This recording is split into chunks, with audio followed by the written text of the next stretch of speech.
A lot of people, when they're learning a language, a big difficulty that they deal with is they can't find the right words, especially when they're getting started speaking. They don't know exactly what word to use in that certain context. They kind of stumble, they feel awkward, and then they just completely break down. They're not able to carry on and keep speaking.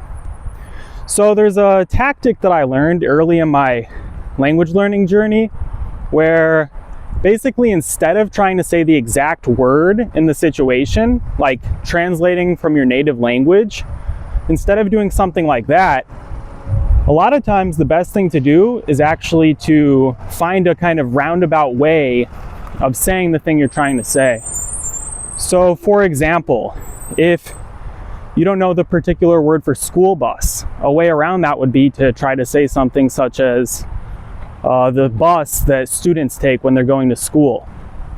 So that's kind of a strategy that I've found has worked. Instead of saying the exact way that you would want to say it, what you can go ahead and do is find a roundabout way of saying the same thing. There's a word in linguistics, I think this is called. It's something like circumlocution or something to that extent. It basically means just this. So when you're early off, you're going to feel like, oh, especially beginner, maybe even some intermediates at this point, they can't find that right word. You need to be just confident, know that you're still a learner, you haven't mastered the language, and it's okay for you to use this tactic. Everyone does it. And the sooner you start opening your mouth and speaking and practicing the language, it's just a chance for you to improve, especially if you're talking to someone who knows the language, whether it be a native speaker or whether it be another learner, or even just talking to AI tools. If you're talking to like a ChatGPT to practice or a DeepSeek, you can try to use this tactic and say it in a roundabout way. Or you could even ask the native speaker or person you're speaking to, like my example I used about school bus. You could say, what is the thing students take to go to school called? You could say that in your target language. Try as much as possible to just always use the target language when you're trying to achieve these tasks. You don't want to be saying most of the sentence in the target language and then substituting words, because then your brain isn't switching a speaking kind of vector. You're not using the right source code to produce the ideas you want. And then once you start using this tactic, your brain is going to start shifting into only being able to use that language.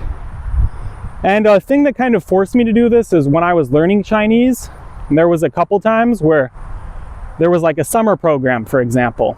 There was a summer program, and the rules were that if the teachers or the program instructors caught us speaking any language other than Mandarin Chinese, the first time would be a warning, and then the second time that they caught us, it would be one full letter grade deduction, I think. So like you would go from an A all the way down to a B, or maybe it was like an A to an A minus.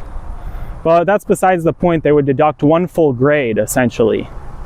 And then if you did it one more time after that, you got like an F for the program and got completely kicked out.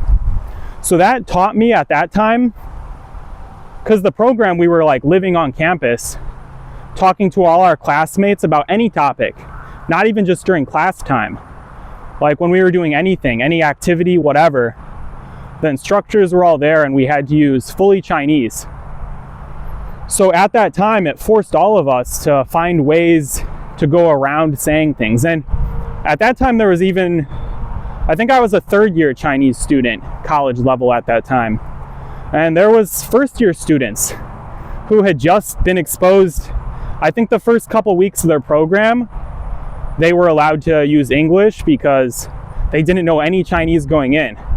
But after just a couple weeks, they had to fully switch to only using a language that they'd studied for a couple weeks. So it was difficult for them. I think some people might have secretly here and there, used English and stuff because it was just difficult for them. But for the most part, they could kind of get the gist of what they wanted to say. I mean, it wasn't pretty. There was a lot of miscommunications, but really a lot of people overestimate the amount of a language you need to know to be able to properly communicate. And that's how kids are when they're learning a language. They don't necessarily know complex words, how to say things. We do this as children. It's just when we get older and we speak our native language completely fluently, when we're adults, we kind of lose that habit. We want to say things in the most concise way that makes us sound sophisticated. And learning a native language or learning a secondary language, you're just not going to be like that from the jump.